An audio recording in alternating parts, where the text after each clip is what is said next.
Bastard. Oh god, this took me like 5 times to get this bow stroke right.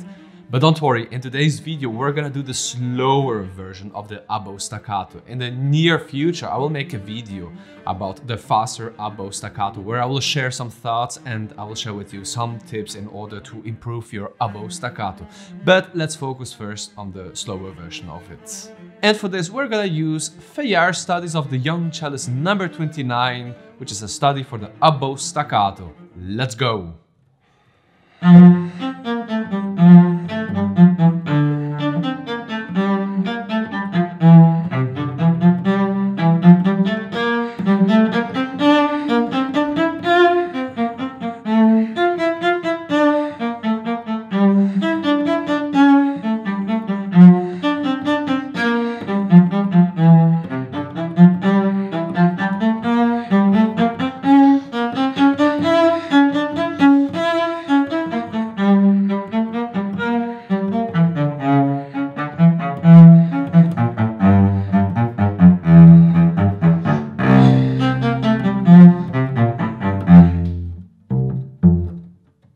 No worries, you will not have so much trouble with this exercise, but there are a couple of things that you need to keep in mind and remember well. One is, on which part of the bow shall we play this exercise? Shall we play it on the lower part, the upper part, or the middle part?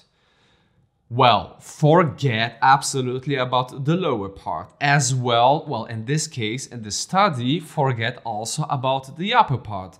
Here in this study, as it is a slower oboe staccato, we want to use more in the middle part of the bow. Why not to play at the lower part of the bow? Well, because when you play at the lower part of the bow, this part here, your bow, your space is going to be very limited, so it's going to sound scratchy and just dirty. Staccato needs to be light and virtuosic. This is very important. Why not the upper part? Because it's just too difficult to control it. So the middle part in this case here in this exercise would be the best option. Now let's compare each part of the bow. So we start with the lower part of the bow, then we do the upper part, and then we do definitely the middle part of the bow. Let's go!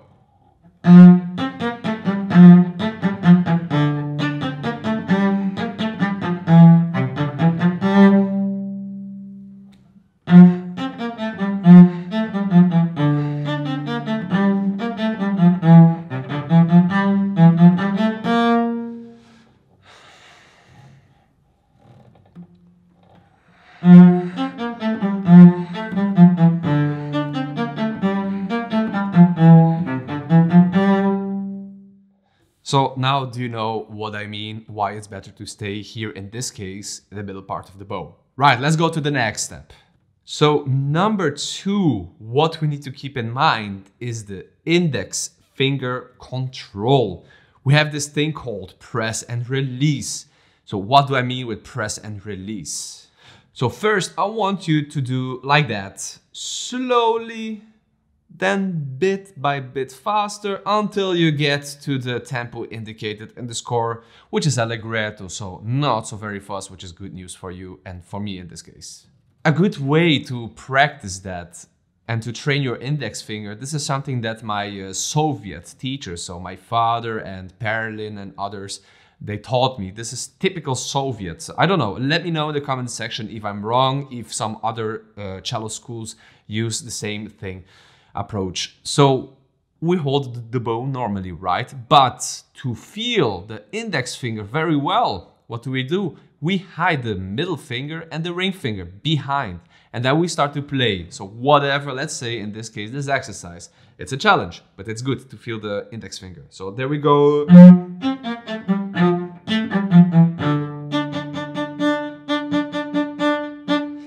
So this press and release, so you press and release. So I don't want that you use here the whole force in the arm. Of course, when we play a fast staccato, it's very personal. Some people, they use exactly this thing what I'm talking about. Others, they block their completely arm. Others, they lift their pinky. So it's very personal. Each person has its own way of doing oboe staccato. So now the third and the last thing that I need to mention here in this exercise is Don't use a big amount of bow. The less bow you use, the better it is. Let me show you two examples, one with a lot of bow and the other one with less bow, so the compact version. Let's go.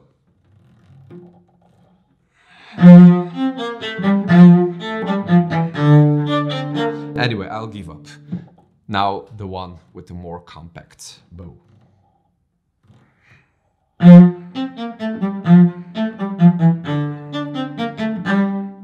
So see, did you hear the difference? Totally. If you didn't hear the difference, well, clean up your ears because then you have some dirt inside. Now I will give you a small bonus tip on how to practice exactly this piece. Many of my students, they know, well, many, not many, all of my students, they know my favorite way of practicing this kind of things. Part per part, so note per note. Don't let any note escape. This is very important. So first step here, make sure that you practice the first beat and the second beat of each measure. So in this case here, so we have it's in 3/4, right? The exercise. So it goes like this. So we have the 1, 2. We have this, right? So let me show this again.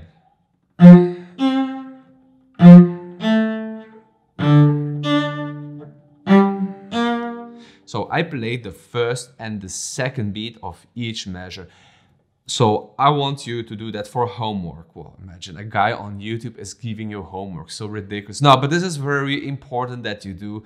Practice that first in order to feel and to stay here in this place so you don't move up over here or you move up over there, because this is a common mistake. Sometimes we start over there, very disciplined, but then suddenly we go here and then everything goes wrong. So stay there, steady, controlled and disciplined, right?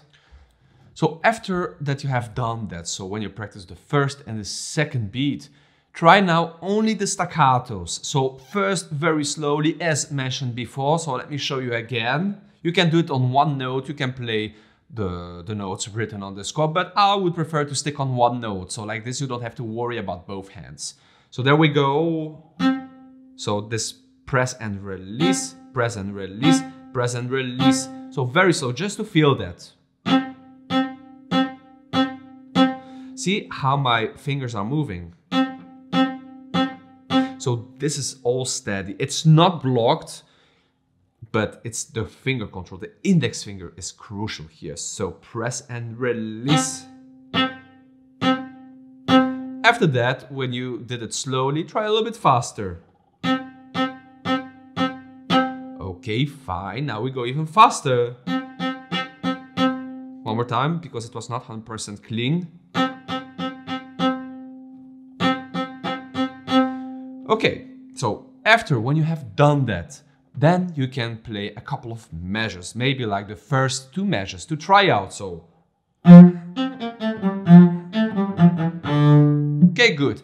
If it happens that there was a mistake, you redo it again like this. So step by step, this is really, really, really important. Well, and there it is. We just have covered study number 29 by Louis Fayard, Studies of the Young Cellist, which is a study for the oboe staccato.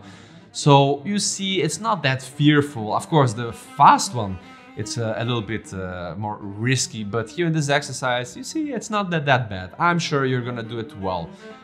But it's very important to put in mind that this can take time, patience and practice. So don't think that this YouTube video is gonna like resolve 100% of your problems.